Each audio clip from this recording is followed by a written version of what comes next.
In June 2025, 7 B-2 bombers flew over 36 hours and put 12 bunker busters into a ridgeline in Iran. Underneath it was Fordow, an enrichment facility sitting behind 260 feet of solid rock. When the satellites came back around, the mountainside told the whole story. 12 of the largest conventional munitions ever used, and every one of them had hit the same 2 spots on that ridge. Here is the number that should have ended things before they started. Those bombs cut through roughly 130 feet of hard rock. The hulls were more than twice that distance down. Fordow was seriously damaged anyway. The planners had done their math, and every weapon performed exactly within spec.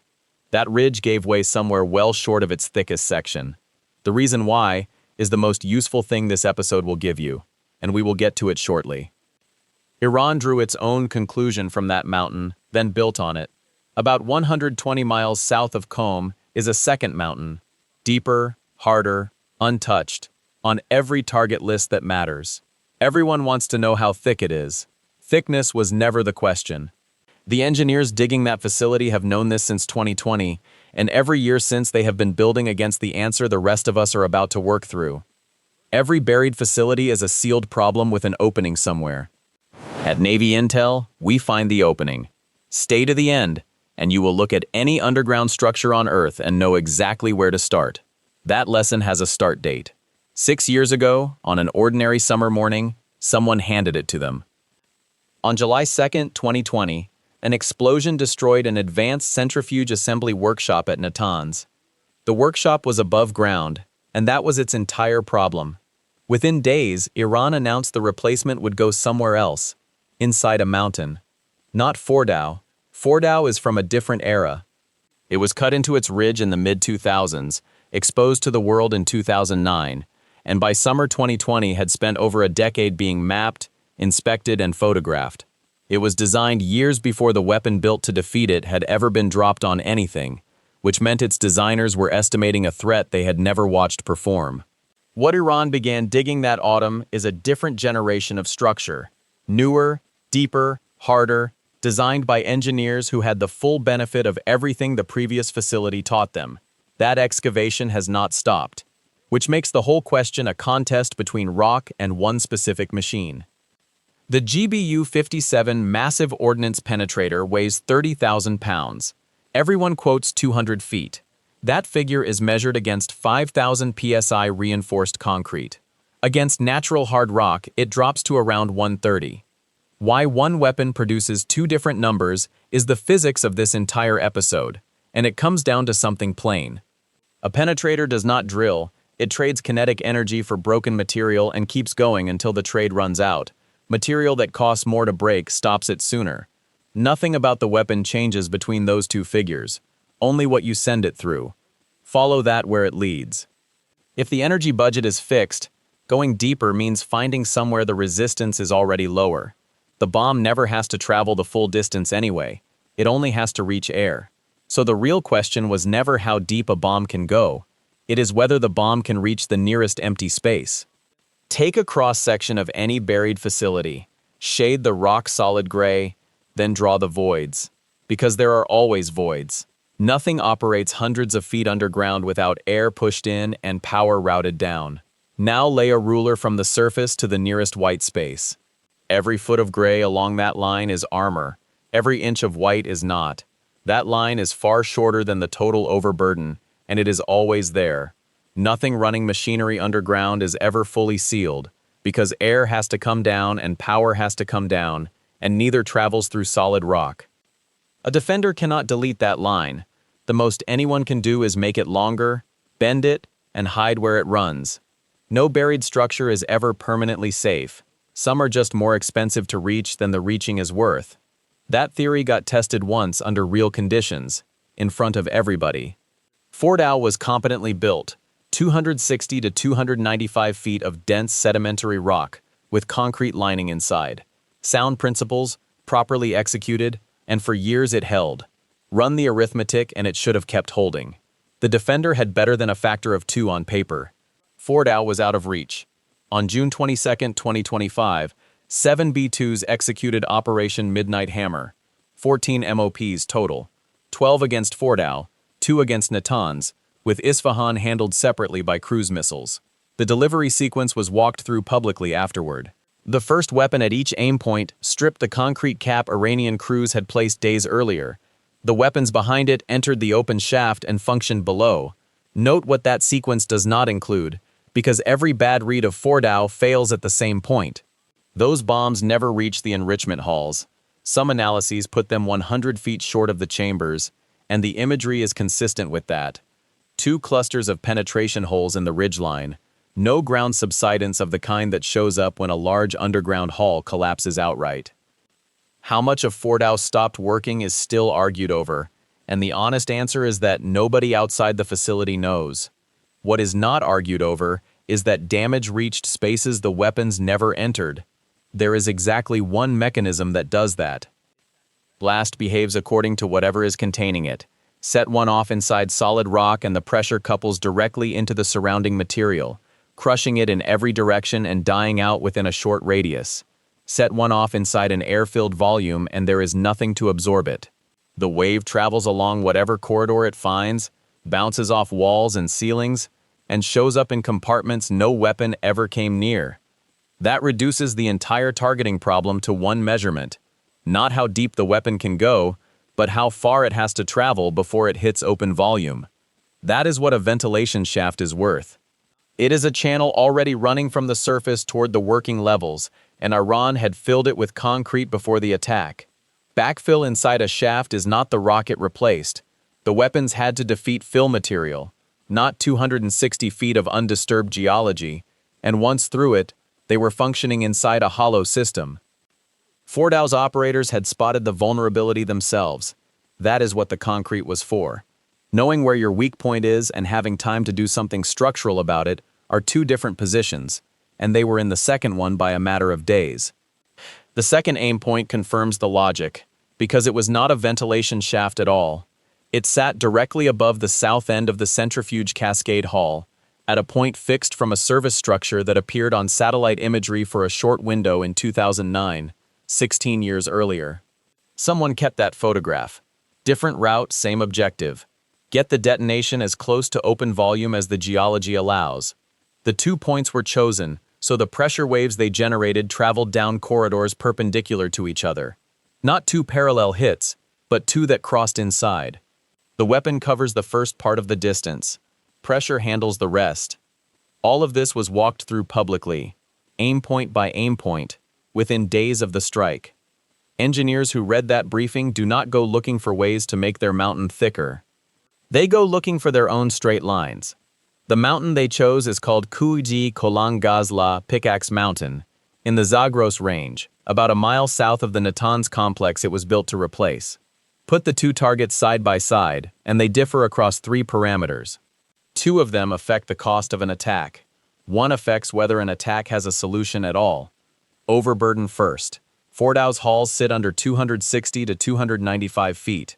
Pickaxe is assessed at no less than 330 feet, with analysts unwilling to set an upper limit while excavation continues. Against a fixed kinetic budget, every additional foot is distance the weapon must buy and cannot. Geology second. Most of the Zagros Range is sedimentary. This mountain is volcanic. The distinction is not about hardness for its own sake. Sedimentary stone forms in layers, and bedding planes are pre-existing failure surfaces a shaped impact can use. Igneous rock crystallizes as an interlocked mass with none of those. It gives an incoming warhead nothing to work with. Neither factor is decisive by itself. Both shorten the distance a weapon travels. Neither sets an absolute limit. Depth and geology raise the price of an engagement. They do not take the target off the list. The third parameter does that. What actually granted access at Fordow was a vertical shaft. A vertical run is a construction convenience, not a functional requirement. Mechanically forced ventilation works fine through angled runs, horizontal runs, and dog-legged passages, because moving air only needs a pressure differential to get around a corner. A 30,000-pound warhead has no equivalent option. It holds its heading through the inertia of its own mass, and that same mass rules out any direction change. Put an oblique face in front of it and it deflects, yaws, or breaks up. The property that lets it drive through rock is the property that locks it to a straight line. At Pickaxe, Imagery analysis identifies one probable ventilation shaft, and analysts have questioned whether the visible utility provisions could support enrichment at scale. The facility's life support runs are routed where overhead collection cannot resolve them. Iran had the lesson twice. In spring 2026, a facility called Shahid Baroujerdi, cut into a mountain inside the Parchin military complex, was struck with bunker busters. The attack profile matched Fordow. Destroy the ventilation structure, analysts had flagged as the weak point, then drive a second weapon up the ridge, directly above a main hall. The same tactical signature 9 months apart is no longer a one-off, it is a documented method, and a defender who has seen it twice stops thinking about possibilities and starts designing against that specific approach. The surface work shows it. 4 tunnel portals in 2 pairs, east and west. Imagery from early 2026 shows concrete being placed over the western extension, with earth and rock layered across the portal roofs.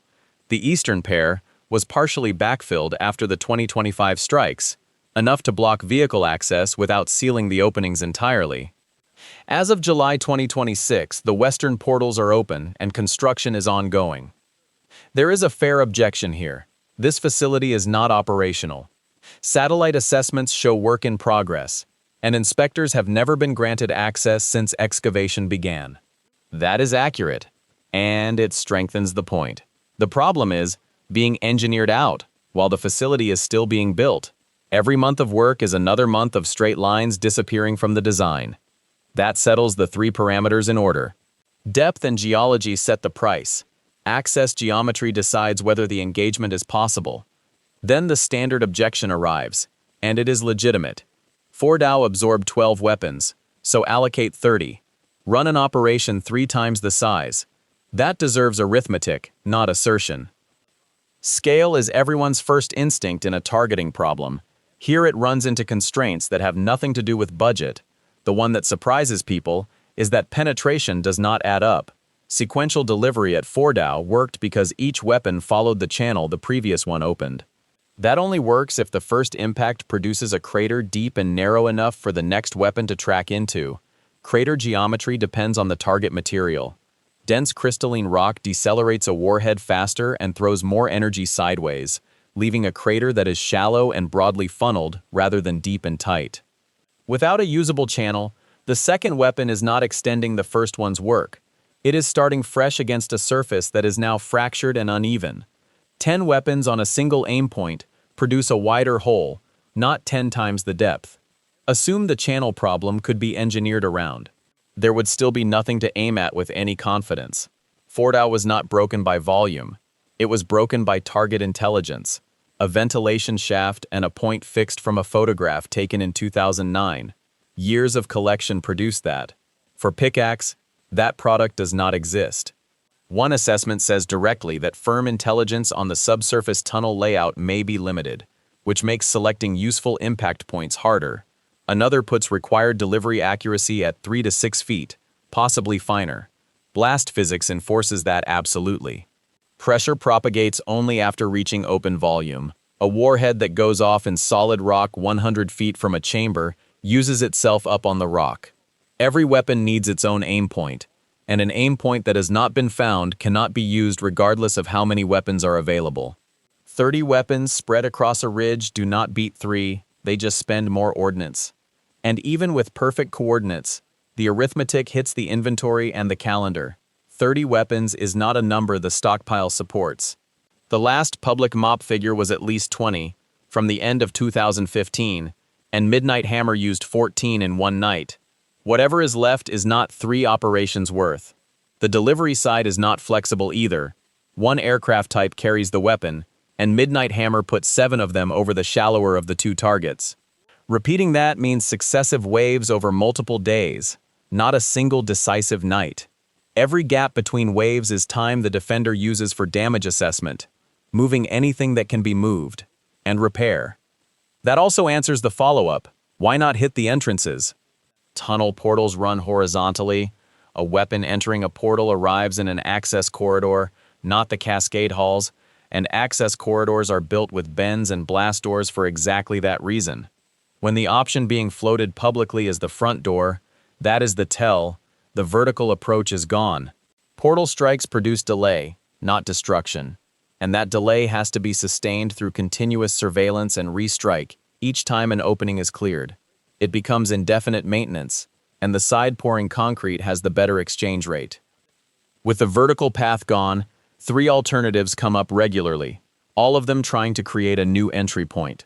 An Earth-penetrating nuclear weapon is proposed on the theory that the mountain contains the blast, but it works the other way. The cavity collapses, and a subsidence column vents to the surface through the fractures just made. A ground option runs into a tonnage problem. Caving in a tunnel structure in igneous rock needs explosives at mining industry scale, and that is precisely what the backfilled eastern portals are there to prevent. Sabotage of power and control systems has the best track record of the 3, but a severed cable takes weeks to fix while a replacement facility takes years to dig. 4 approaches, all after the same thing, all paying in something the attacker is short on, coordinates that have not been collected, risk that cannot be bounded, tonnage that cannot be delivered, or a commitment that never ends. One more currency is in play, and the attacker holds this account too. Every strike is also a disclosure. The Fordow method was walked through publicly within days. Aim point, sequence, rationale. Showing a capability is the same as describing it, and a described capability gets designed against. One facility fell through a ventilation structure, then a second fell the same way. The third is going up without one. Rock needs no production line. Ordnance does, and using it hands over more of the method each time. Which is why a stated intention has stayed a stated intention. The constraint is real. The arithmetic does not close. Say that precisely though. Hard and impossible are different things. Pickaxe is not invulnerable. No structure people build ever is. Somewhere under that ridge there is a shortest path, and it has a length, and that length is a number someone with the right imagery could work out. What has changed is the price and the prerequisites. The approach that worked twice has been engineered out. The question is not whether the mountain can be reached, it is how. A weapon that can turn a corner, something heavier and faster than anything in the current inventory. An angle nobody has considered, or something that never touches the mountain and instead goes after the people, the parts, and the power. Because any facility of this kind still depends on the outside world. Work out which option you would fund. That is the same problem the planners are running right now. Go back to those 2 spots on the mountainside. The only places 12 bombs touch the entire ridge. They are not where the rock was naturally weakest. They are where people had cut into it, where a crew was still pouring concrete a few days before the bombers came. That crew had read their own mountain correctly. They were just too late. At Pickaxe, the same instinct is being acted on years earlier, which is what makes the second mountain a different problem rather than a bigger one. It is a corrected design. Depth and hardness only set the price. The missing straight line changes the nature of the job. The thing worth carrying out of all this is simple enough to use anywhere. No fortification gets beaten where it is thickest. It gets beaten where people had to cut through it, because whatever is inside needs to breathe, needs power, needs a way out. Thickness sets the cost. The outcome turns on the shortest distance from open sky to the first empty room inside. 260 feet of rock, 130 feet of bomb, and a shaft that closed the gap. Somewhere inside Pickaxe Mountain, there is a line like that one, longer now, and bent, and unknown outside Iran. But air still has to get down there, and power still has to get down there, so the line exists whether or not anyone has found it. Next time someone shows you a mountain and tells you what is buried under it, do not ask how deep it goes. Ask how it breathes, and whether any of it runs straight. Then work out what reaching it would take. Because a planning cell somewhere is running that same problem tonight, with better photographs than yours.